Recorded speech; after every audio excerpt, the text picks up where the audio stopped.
Welcome to the Rugby Obsession podcast. Oh. If you really love in-depth rugby discussions and all that, make sure you hit that subscribe button right now. Yeah, absolutely. Today we are diving right into a moment that has the rugby world talking the injury to Antoine Dupont during the Six Nations clash against Ireland. Definitely. We're looking at a report from Planet Rugby here, and they go into some pretty good detail, not just on the incident itself, but all the reactions, all the different takes on it. Yeah, well, let's just jump into the incident itself first. Yeah. Obviously the match was the Six Nations clash, France and Ireland. Right. And, it was tough to see Antoine Dupont sustain a season-ending ACL injury. Right. But, we got to remember, France won that match 42-27. That's right. And what's particularly noteworthy is the play itself. Yeah. The specific moment where this injury occurred. Yes. It happened during a breakdown. And the report really pinpoints two Irish forwards. Okay. Tadhg Beirne and Andrew Porter. Okay. Who were involved in clearing Dupont out. Right. And that's what kind of kicked off the whole, discussion and the debate. Exactly. Because right after the final whistle, France head coach Fabien Galthy had some choice words. Oh, yeah. He let them have it. Yeah, he said the action was reprehensible. Mm-hmm.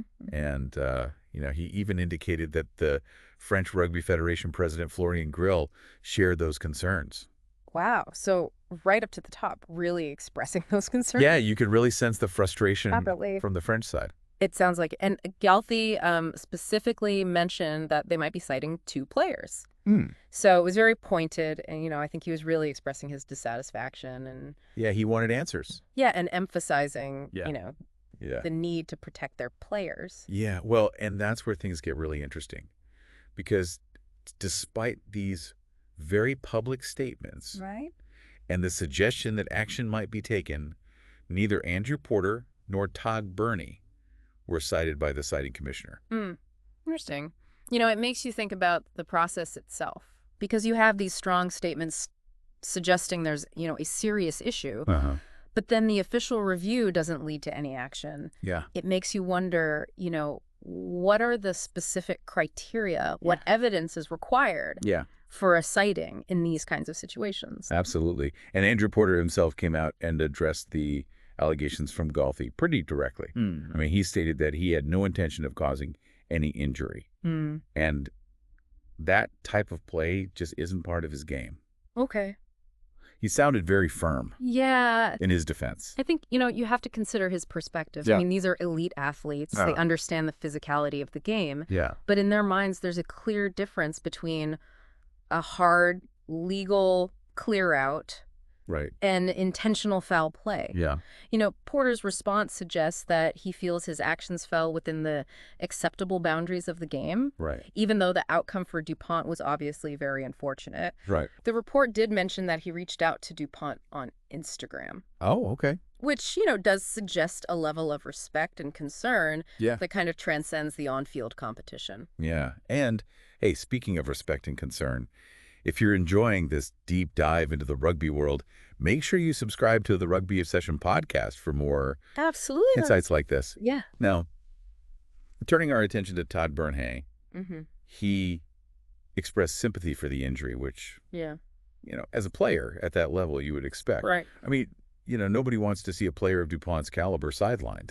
Yeah, absolutely. I mean, he emphasizes that player welfare is paramount. Right. Seeing another professional get injured is never something anyone wants. Of course. And, the Planet Rugby report also highlighted the unfortunate online abuse that Beirne and his family experienced in the aftermath. Right. And he describes it as enough punishment. Wow. Which really underscores the impact that these fan reactions can have, on players and their families. It's a really important point because, fans are obviously passionate. Right. But it should never cross the line into personal abuse. Yeah, agreed. And Beirne actually confirmed that he made several attempts to reach out to Dupont directly. Oh, okay. Tried to find him after the game to offer support. Sent his best wishes through Gregory Aldrett. So, a genuine desire to connect and show his concern. Yeah, it sounds like, and what really stands out from Beirne's comments in the Planet Rugby report is just his repeated assertion that the incident was unintentional. He uses phrases like unfortunate the way it happened, and he really reiterates that he would never intentionally try to hurt another player. Right. Especially not someone he holds in such high regard as the best player in the world. Right. I mean, this really speaks to the camaraderie and respect that exists even within this fierce competition of international rugby. Yeah, it's such a complex situation when you have this serious injury to a world-class player. The strong emotions and reactions from one coaching staff. Right. And then the players involved on the other side, maintaining that their actions were within the rules and unintentional. Right. And, you know, it wasn't just limited to the players. The report even mentioned that Andrew Porter's wife was facing deeply personal abuse on social media. Oh, that's terrible. It's unacceptable. It is. You know, when we look at the bigger picture here, it really shines a light on the intense emotional investment that fans have in this sport.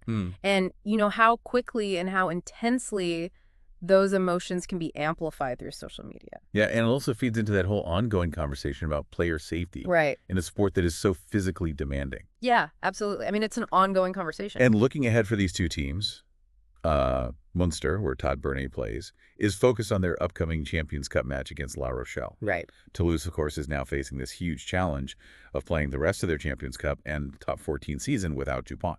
Right. I mean, how do you begin to fill the void left by a player like Dupont? Right. And the Planet Rugby report even mentioned that they're considering seeking injury cover. Really? With potentially, you know, a player like Aaron Smith being discussed. Wow. That would be huge. But, you know, even a player of his caliber. Yeah. I mean, can you really replace Dupont?